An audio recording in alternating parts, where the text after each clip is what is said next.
partnership with Facebook continues. Once again, Gwen Eiffel and Judy Woodruff.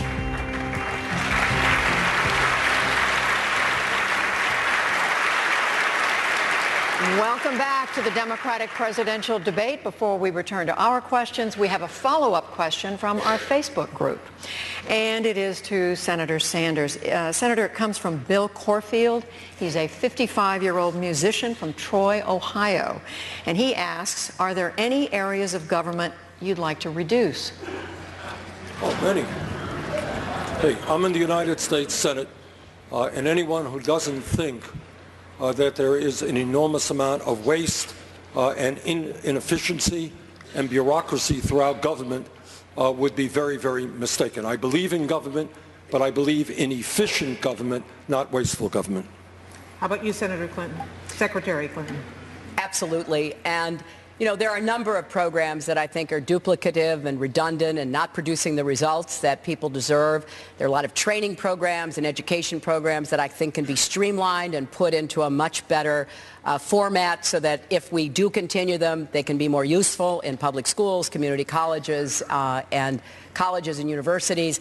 I would like to take a hard look at every part of the federal government and really do the kind of analysis that would rebuild some confidence in people, that we're taking a hard look about what we have, you know, and what we don't need anymore. And that's what I intend to do. If I could just add to that. We have also got to take a look at the waste and inefficiencies in the Department of Defense, which is the one major agency of government that has not been able to be audited. And I have the feeling you're going to find a lot of cost overruns there and a lot of waste and duplicative activities.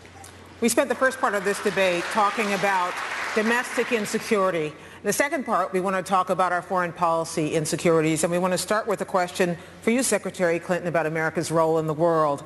Americans are becoming increasingly worried that attacks abroad are coming home, that they already are in fact here. According to exit polls from earlier this week, more than two-thirds of Democrats in New Hampshire are concerned about sending their children to fight in wars they can't win. They fret that the next attack is just around the corner and we are not ready. Are we? Look, I think we are readier than we used to be, but it's a constant effort that has to be undertaken to make sure we are as ready as we need to be. We have made a lot of improvements in our domestic security since 9/11. And we have been able to foil and prevent attacks, yet we see the terrible attack in San Bernardino and know that we haven't done enough. So we have to go after this both abroad and at home. We have to go after terrorist networks, predominantly ISIS. That's not the only one, but let's focus on that for a minute.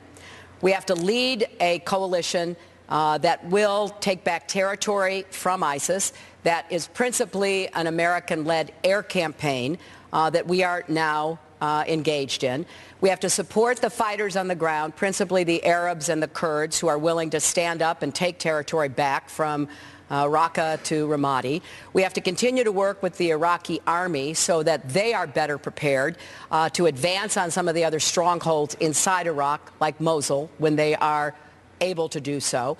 And we have to cut off the flow of foreign funding and foreign fighters, and we have to take on ISIS online. They are a sophisticated purveyor of propaganda, a celebrator of violence, an instigator of attacks using their online presence. Here at home, we've got to do a better job coordinating between federal, state, and local law enforcement. We need the best possible intelligence, not only from our own sources, but from sources overseas that can be a real-time fusion effort to get information where it's needed. But the final thing I want to say about this is the following. You know, after 9/11, one of the efforts that we did in New York was if you see something or hear something suspicious, report it. And we need to do that throughout the country, but we need to understand that American Muslims are on the front line of our defense. They are more likely to know what's happening in their families and their communities, and they need to feel not just invited, but welcomed within the American society. So when somebody like Donald Trump and others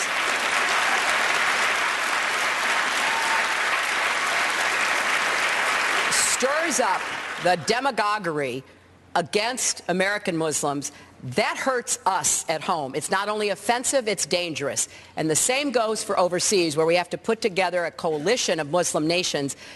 I know how to do that. I put together the coalition that imposed the sanctions on Iran, that got us to the negotiating table to put a lid on their nuclear weapons program. And you don't go tell Muslim nations you want them to be part of a coalition when you have a leading candidate for president of the United States who insults their religion. So this has to be looked at overall, and we have to go at it from every possible angle. Senator Sanders, what is...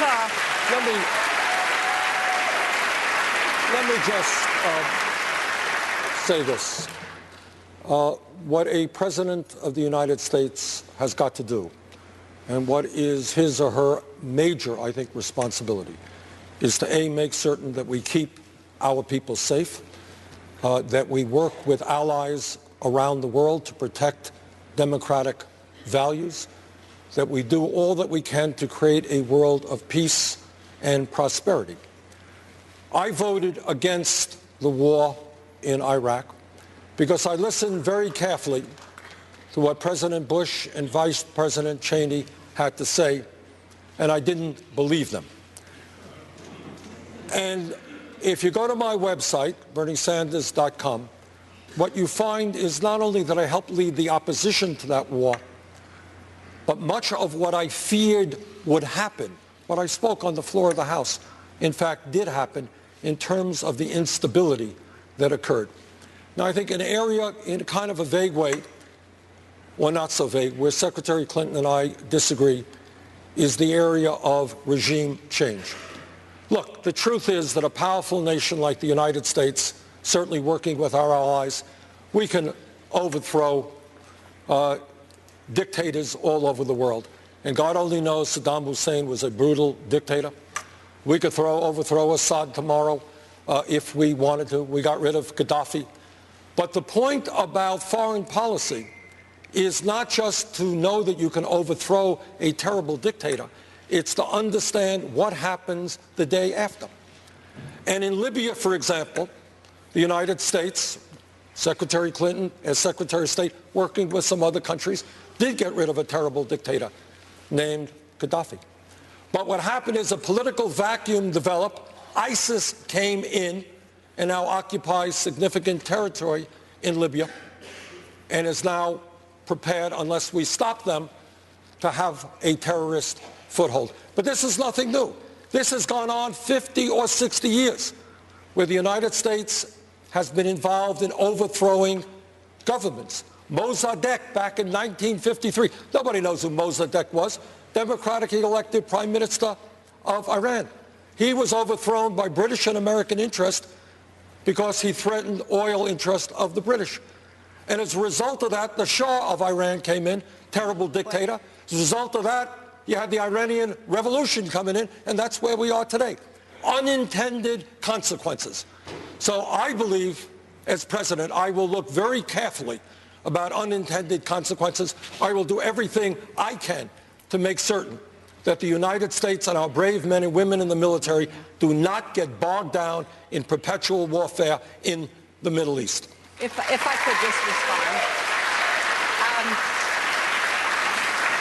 Two points. One, Senator Sanders voted in 1998 on what I think is fair to call a regime change resolution with respect to Iraq, calling for the end of Saddam Hussein's regime. He voted in favor of regime change with Libya, voted in favor of the Security Council being an active participant in setting the parameters for what we would do, which, of course, we followed through on. I do not believe a vote in 2002 is a plan to defeat ISIS in 2016. It's very important we focus on the threats we face today and that we understand the complicated and dangerous world we're in. When people go to vote in primaries or caucuses, they are voting not only for the president, they are voting for the commander-in-chief. And it's important that people really look hard at what the threats and dangers we face are and who is best prepared for dealing with them. As we all remember, Senator Obama, when he ran against me, was against the war in Iraq. And yet, when he won, he turned to me trusting my judgment, my experience, to become Secretary of State. I was very honored to be asked to do that and very honored to serve with him those first 4 years. Judy, if I can, there is no question, and Secretary Clinton and I are friends, and I have a lot of respect for her, that she has enormous experience in foreign affairs. Secretary of State for 4 years. You got a bit of experience, I would imagine. But judgment matters as well. Judgment matters as well. And she and I looked at the same evidence coming from the Bush administration regarding Iraq. I led the opposition against it. She voted for it. But more importantly, in terms of this Libya resolution that you've noted before, this was a virtually unanimous consent. Everybody voted for it, wanting to see Libya move toward democracy. Of course we all wanted to do that. That is very different than talking about specific action for regime change, which I did not support. You did support a UN Security Council approach, which we did follow up on. And look, I think it's important to look at what the most important counterterrorism judgment of the first 4 years of the Obama administration was, and that was the very difficult decision as to whether or not to advise the president to go after bin Laden. I looked at the evidence. I looked at the intelligence. I got the briefings. I recommended that the president go forward. It was a hard choice. Not all of his top national security advisors agreed with that. And at the end of the day, it was the president's decision. So he had to leave the Situation Room after hearing from the small group advising him, and he had to make that decision. I'm proud that I gave him that advice, and I'm very grateful to the brave Navy SEALs who carried out that mission. Judy? Yeah. One area, very briefly, the final word, where the Secretary and I have a very profound difference. In the last debate, and I believe in her book, very good book, by the way, in her book and in this last debate, she talked about getting the approval or the support or the mentoring of Henry Kissinger. Now, I find it rather amazing because I happen to believe that Henry Kissinger was one of the most destructive secretaries of state in the modern history of this country. I am proud to say that Henry Kissinger is not my friend. I will not take advice from Henry Kissinger. And in fact, Kissinger's actions in Cambodia, when the United States bombed that country, overthrew Prince Sihanouk, created the instability for Pol Pot and the Khmer Rouge to come in, who then butchered some 3 million innocent people, one of the worst genocides in the history of the world. So count me in as somebody who will not be listening to Henry Kissinger. Secretary Clinton. Well, I know journalists have asked who you do listen to on foreign policy, and we have yet to know who that is. Well, it ain't Henry Kissinger, that's for sure. That's fine.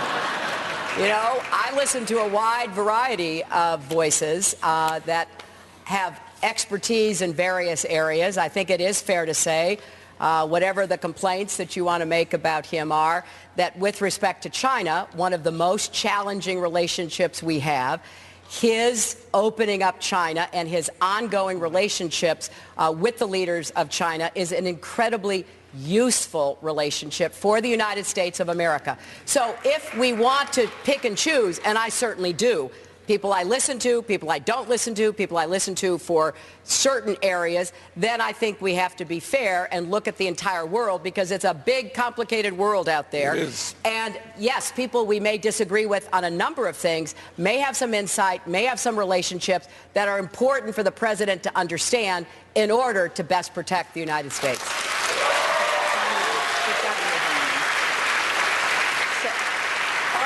I mean, it's just a very different, historical perspective here. Kissinger was one of those people during the Vietnam era who talked about the domino theory. Not everybody remembers that. You do, I do. The domino theory. If Vietnam goes, China, da-da-da-da-da-da-da. That's what he talked about. The great threat of China. And then after the war, this is the guy who, in fact, yes, you're right, he opened up relations with China and now pushed various type of trade agreements resulting in American workers losing their jobs as corporations move to China, the terrible authoritarian communist dictatorship he warned us about. Now he's urging American companies to shut down and move to China. Not my kind of guy. Senator, let me move on to another country with